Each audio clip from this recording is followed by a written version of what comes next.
June 26, 2024 was the day I set off for Georgia. The idea for this trip came quite spontaneously. I had originally planned to go back to Albania to experience it a little more than I had in 2020. You can find a short series from that trip on my channel.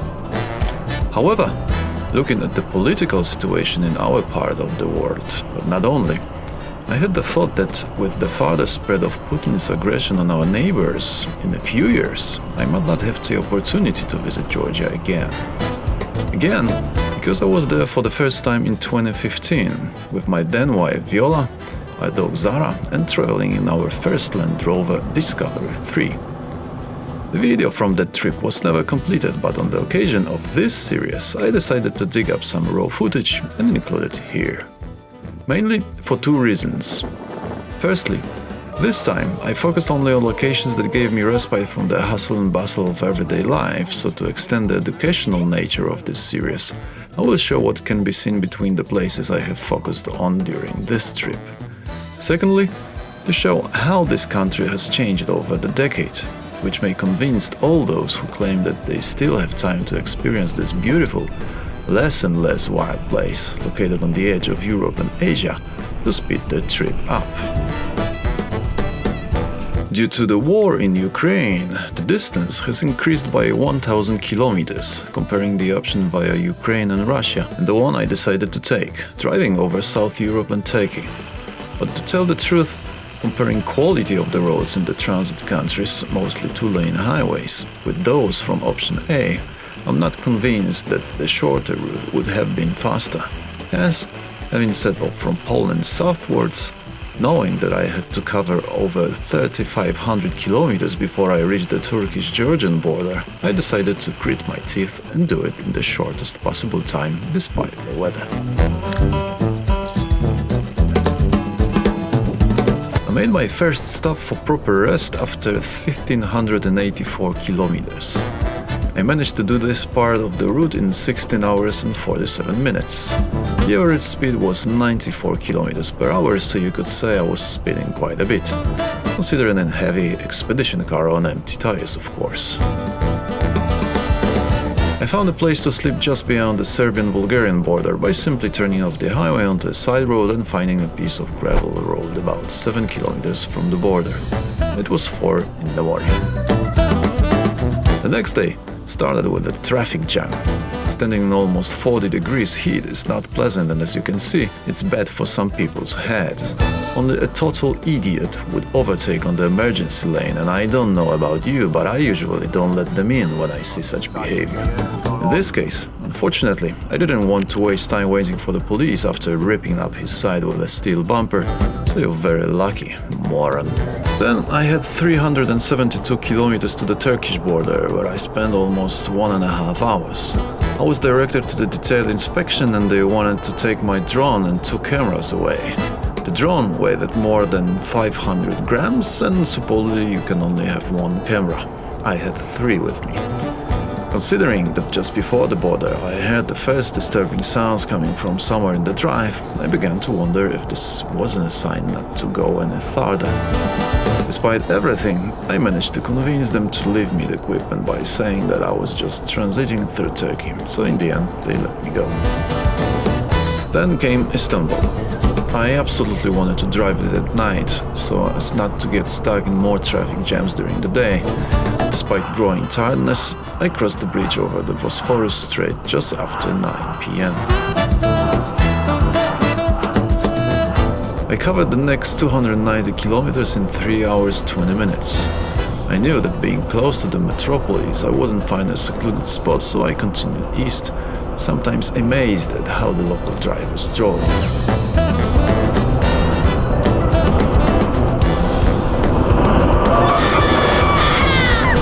Yeah, simply crazy. I'm doing 110!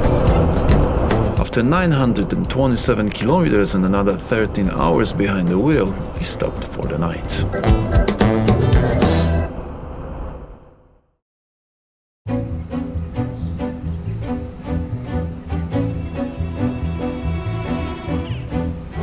I decided to treat the second morning of this trip more relaxed than the previous one. I finally stopped at an unexpectedly beautiful place that was probably kind of a picnic spot for locals. With the hour at my disposal, I prepared myself some breakfast and decided to make my first VR recording of this trip.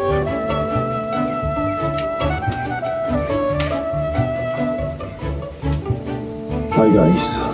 In this recording I explain what, how, why. I talk for a while about my experiences from the trip and generally introduce this new technology that I decided to use on this expedition. If you want to feel like you're sitting on the other side of the table and I'm talking to you, be sure to put on a headset and find this material in the VR playlist on my channel.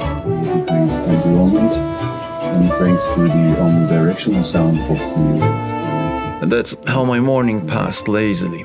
While I was looking at the area from a bird's eye view, the elderly lady dropped in for a surprise visit. Bunlar sobul yok. Marka. Bir öğrenci, fakir, çok fakir öğrenci, talebe. Baba yok. I couldn't understand what she was saying to me, but from her gestures, I could tell that she wanted me to buy those probably hand-knitted things that were lying on the table. But I didn't take advantage of it. Bir tane al. I was on the road again from 11:20.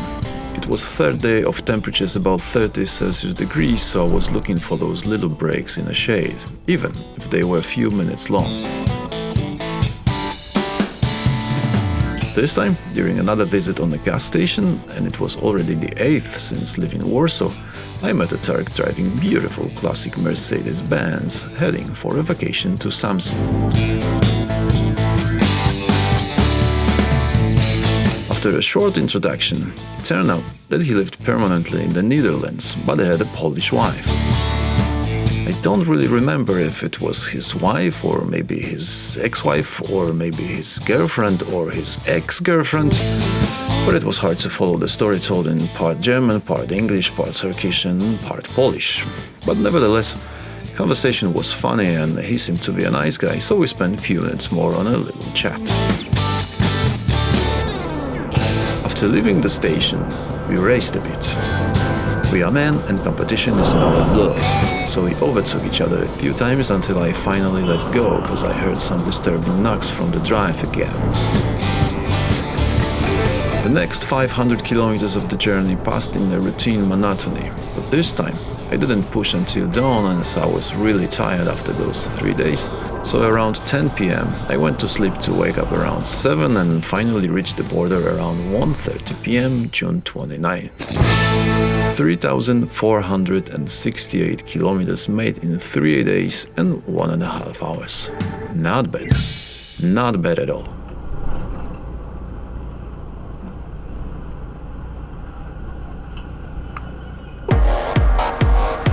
Leaving Turkey, I found out that I didn't pay for a motorway somewhere. I owed €2. Indeed, when leaving the short section before the second night, I drove through gates with raised barriers without the possibility of paying the fee, so I just drove through. But as you can see, everything was noted. I had to pay the fee at the border, otherwise they wouldn't let me through. Keep in mind that you can pay only in cash. After crossing the border, the madness begins. You can clearly see the difference between our European order and the environment we are entering almost immediately. People walking along the entire width of the road, cars parked in random places, people who immediately want to sell you car insurance or whatever you need. I stopped for a moment at the kiosk you can see in front of me, wanting to buy a SIM card for my phone right away. You could see a big red sign SIM card displayed, so I was sure I would succeed. But after talking to the seller, it turned out that he didn't know which network he could sell, what the rates were. Generally, it was his friend who was selling these cards and he wouldn't call him right away to come. When I thanked him, the guy really pushed to wait. But not having any rates and not knowing the realities, I felt that this was the perfect situation to get ripped off, so I gave up. I decided not to waste time and set off towards Batumi. I immediately began to experience what is common in Georgia. Completely mindless overtaking of cars stuck in a traffic jam.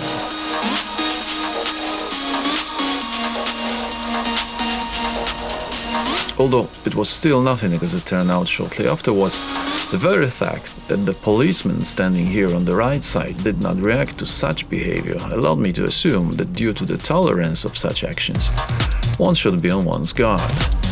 Despite everything, I decided not to let this smart us in.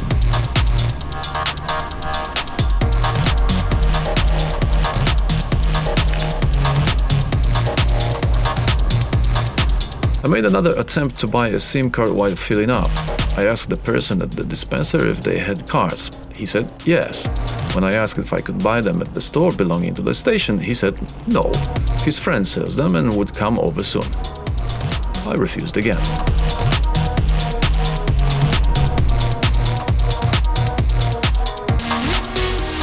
Yep, I had a right of way here.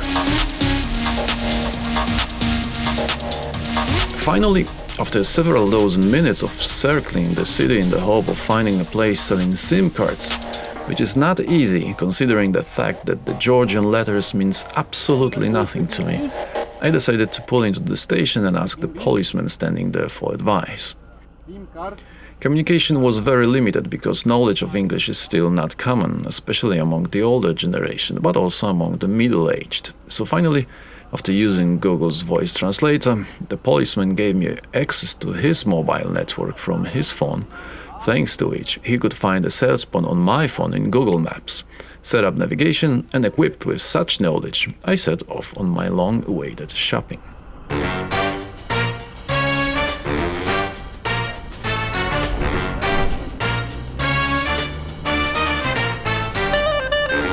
It must be admitted that when you suddenly find yourself completely deprived of access to the network, life becomes much more difficult. For me, this lack of access was supposed to end in a moment, because after a few minutes I reached the point of sale located on the right side. I found a parking space, jumped out of the car, happy that the tournament would finally end. I grabbed the door handle and it didn't open. Opening hours until 4 p.m. because it's Saturday, but it's 3:04 p.m. There's a salesperson inside, so why is it closed? Because I forgot that after crossing the border, we changed the clocks 1 hour ahead, so it was already 4:04 p.m. And the lady inside was relentless. She wouldn't sell me a card and that's it. She's done. I was 4 minutes late. Finally, I bought a card at a used phone shop at the bus station, and I was starting to run out of patience with the endless traffic jams, so as soon as I had the chance, I decided to bolt to the side. Not entirely legally, but what I witnessed on the road so far made me feel completely justified. What I didn't know was that I wouldn't escape for long.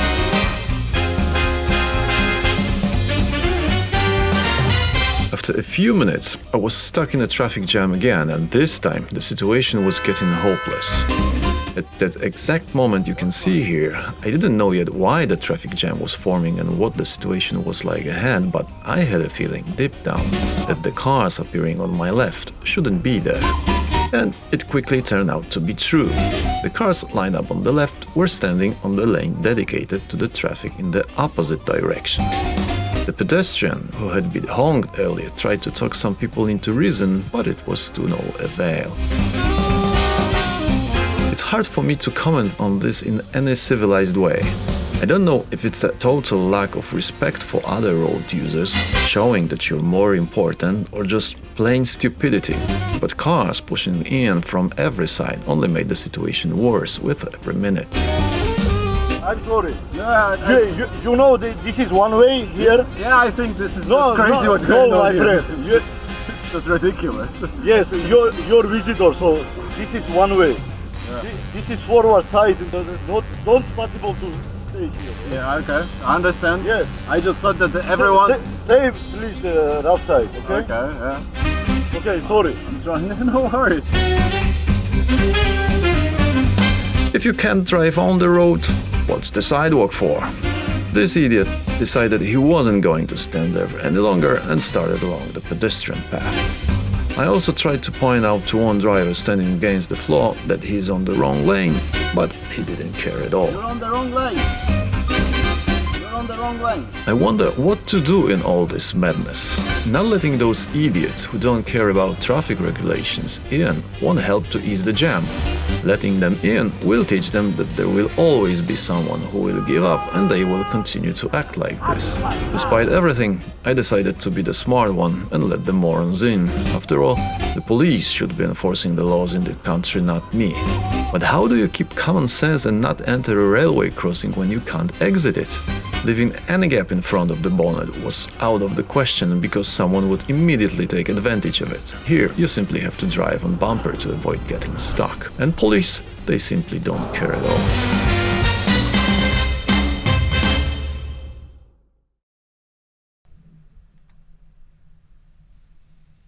As you can probably imagine, after all the madness I had experienced over the past few hours in Batumi, compounded by the fatigue of driving non-stop for the past 4 days, the constant noise and the constant heat pouring from the sky that the Defender's inefficient air condition couldn't handle, this place seemed like a paradise to me. This is one of the shots you can experience more by immersing yourself in the VR material from this place on my channel. Putting the headset on will transfer you straight to this beach where you'll be able to feel like standing right next to the Prowler while I prepare it for the long-awaited rest. And if you work your imagination hard enough, maybe you will be even able to feel the warm rays of this beautiful sunset on your face.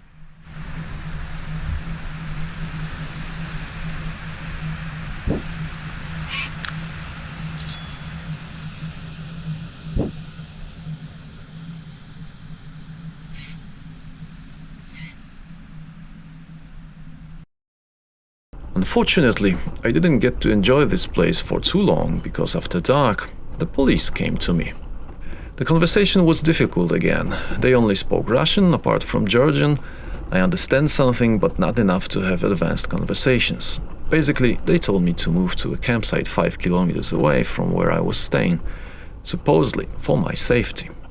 This was one of the first serious disappointments with this country after visiting it again after almost a decade. Before, I had never been bothered by the police or anyone else when stopping for the night, and suddenly someone told me that I couldn't sleep while in the place I had chosen. Super strange. Fortunately, I had managed to take a swim in the sea, eat a decent dinner and even open a beer. The latter was no argument for them that I shouldn't get behind the wheel. It took me a few dozen minutes to set the rig down, and when I finally left the beach, I saw them standing on the side of the road. They were waiting to see if I would move. When they saw me, they drove away. The campsite they were talking about was marked on Google Maps, but when I got to the point indicated on the map, I couldn't find anything that looked like a campsite. Driving around the beach in the dark, all I came across was this spot, fenced off with some old tires, and I figured that it had to be it. Oh well, we'll see in the morning. In the morning, the place still didn't look like a campsite. Apart from few buildings around, most of them in a very raw condition, there was nothing here that you would find at a standard campground. The area wasn't fenced, apart from the tires lying around, the entrance wasn't secured, there was no infrastructure, and finally, no one showed up in the morning to collect a fee. Did I feel safer here than in the open air? It was definitely a place where you could hear the activities coming from the surrounding buildings, which is something I try to avoid on my trips, so in that respect, I would have preferred staying on the beach. But it was still better than a real campsite with cars and tents next to each other. Here, apart from the 2 dogs who visited me in the morning, there was relative peace. Well, until I picked up the drone. For one of them, it was a hellish device that had to be hunted down, so when flying low I had to take into account the additional threat. Those who follow me know that I'm a dog lover, so this moment with these strays was good fun for me.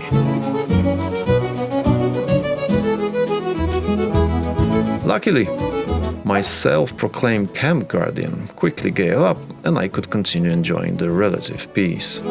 Relative because then people started showing up on the beach. I think all of us overlanders feel like a different breed. In theory, there were no crowds, I didn't have anyone in my hair and the place looked relatively empty.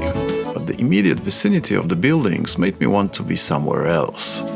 Before I moved on, I flew around a bit, ate breakfast and started planning my day. But I will tell you about what happened next in the next episode.